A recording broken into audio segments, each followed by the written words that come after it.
I'd like to thank you, Mr. Chairman, and the members of the committee for the opportunity to testify today on behalf of the INS concerning information and intelligence sharing within the federal government and between federal, state, and local agencies. INS sees its function in the war against terrorism in two distinct areas: an external role of safeguarding the borders of the United States against the entry of terrorists and their supporters, and an internal role of identifying, locating, apprehending, and deporting aliens who pose a threat to the domestic security of the United States, or aliens who offer support and assistance to those who might pose such a threat. I can report to the Joint Committee that since the terrorist attacks on the United States, intelligence sharing and its application in our work has increased dramatically. Nevertheless, we also recognize that the process of improving intelligence sharing and joint cooperation in its use is continuous and demands constant commitment on the part of all of the agencies involved. Regarding our work in safeguarding borders, new cooperation between the INS and the Department of State now permits immigration inspectors to access visa application data during the primary inspection process. These data give inspectors new tools in testing the statements made by an applicant for admission against statements made to consular officers when applying for the visa. In addition, over the past year, the use of the Interagency Border Inspection System, IBIS, has been improved with new lookout information, as Ambassador Taylor has indicated, and the INS has expanded the use of that system to include not only applicants for admission into the United States, but also applicants for benefits under the relevant immigration laws. The most significant changes in information sharing since the attacks have occurred, however, in our internal or domestic role. Last month, INS began the phased implementation of the National Security Entry-Exit Registration System, NSEERS. Initially under this system, INS is requiring the fingerprinting and photographing on arrival of individuals who might pose a potential national security risk to the United States. In addition, these people are required to register periodically with the INS, allowing us to better verify that they are complying with the conditions of their non-immigrant status. INS has begun to deploy the Student and Exchange Visitor Information System, SEVIS, an internet-based system that will greatly improve our ability to track and monitor foreign students. This system will greatly enhance our ability to detect those who seek to abuse or exploit our educational and training institutions for unlawful or injurious purposes. INS special agents have participated in the Joint Terrorism Task Forces around the country since 1996. Since the attacks, INS and FBI agents have conducted almost 6,500 joint interviews in connection with the investigation of the attacks themselves or with related counterterrorism investigations. These interviews have resulted in the arrest of over 526 immigration violators solely on the grounds of immigration law violations, in addition to other arrests in connection with the investigation itself. Finally, a word about INS cooperation and information sharing with state and local law enforcement agencies. The principal vehicle of the INS for information sharing with local law enforcement has been the Law Enforcement Support Center, as Ms. Hill indicated. The Law Enforcement Support Center provides real-time information from INS databases to police officers across the country. In 46 states, the process of querying INS databases is an automated function of the record checks local law enforcement officers routinely conduct. The LESC is staffed 24 hours a day, 7 days a week, and provides local police officers with the ability to talk directly to an INS law enforcement technician or special agent about the facts surrounding a specific person in custody. Furthermore, in August, INS entered into a written agreement with the state of Florida, under which 35 local law enforcement agencies assigned to regional domestic security task forces in that state were trained in immigration law enforcement and certified to enforce immigration law in connection with their domestic security duties. We are currently engaged in discussions with several other states and localities, exploring the possibilities of similar arrangements. These designs significantly increase the level of effective cooperation between the INS and state and local law enforcement officials. While we recognize that significant progress has been made in intelligence sharing and in improving the connectivity between the different agencies charged with domestic security law enforcement, We also recognize that still more needs to be done. INS is firmly committed to that effort. We look forward to working with you and the Congress as a whole to increase our domestic security and safety to the level demanded and deserved by our people. Thank you, Mr. Chairman. I'd be happy to take your questions at the end of the statement. Thank you very much, Mr. Green. Mr. Andre. Mr. Chairman, members of these committees, I welcome the opportunity to participate in today's hearing. Thank you very much for the invitation.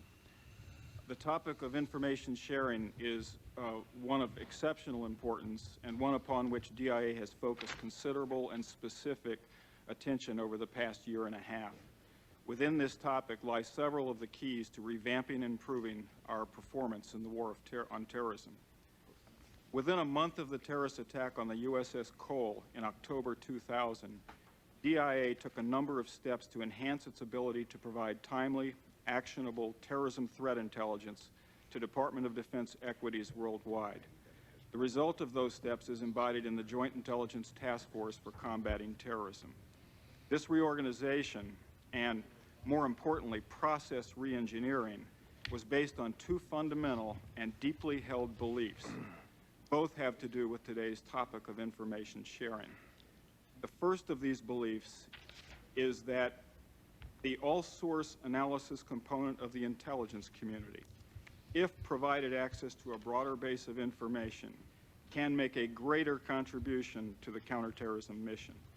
The second belief is that there are indeed significant amounts of information relevant to the terrorist threat that remain undertapped, underutilized, and/or not subjected to sufficient analytic scrutiny. We believed those two things in the immediate aftermath of the USS Cole attack, and we believe them today. There are a variety of reasons why large volumes of information remains underexploited.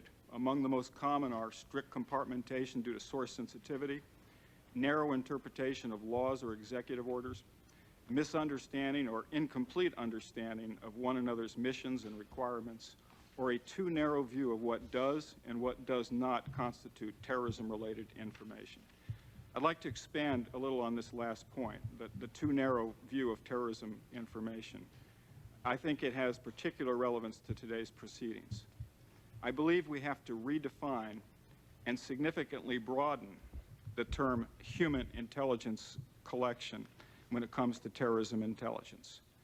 For example, looking within the Department of Defense, our military, security, and investigative components, our military police, special agents, gate guards, and the like, are not intelligence collectors. But they do gather and not always disseminate considerable amounts of information they deem to be of little or no interest beyond localized security or criminal concerns. However, this type of information, stolen credentials and identification, attempts to breach security, robberies, license plate thefts, bribery, or even corruption, when put in the larger context by insightful analysts equipped with good tools, holds promise of additional terrorism analysis successes. Terrorist activity is, by its very nature, criminal activity. In our search for relevant information, the signal event or the dot that needs to be connected, we must cast a much wider net and then more rigorously mine, examine, and interpret the take. There are no insurmountable legal, security, or technical obstacles to significantly expanding the base of information available to our terrorism analysts. Progress is being made. As noted, DIA has made considerable investments designed to optimize its ability to receive, store, and fully exploit a wide range of new information. In my opinion, one of the most prolonged and troubling trends in the intelligence community is the degree to which analysts, while being expected to incorporate all sources of information into their assessments, have been systematically separated from the raw material of their trade. How did this happen? The combination of large analytic workforce drawdowns in the early 90s and voluminous streams of collected data led to a need for more quote, unquote, front-end, unquote, filtering, packaging, and productizing of raw data. Thus, the interpretive function, determining relevance, importance, and meaning, of the raw data, moved further inside the organizations that collected the data in the first place. This is not necessarily a bad thing, and I have great respect for those in the processing and exploitation arena who labor to separate the nuggets from the noise, to rationalize the irrational, and to add value. Theirs is an indispensable function.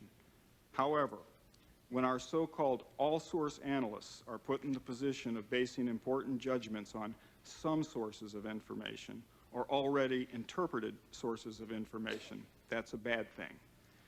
In the area of terrorism analysis, it can be a tragic thing.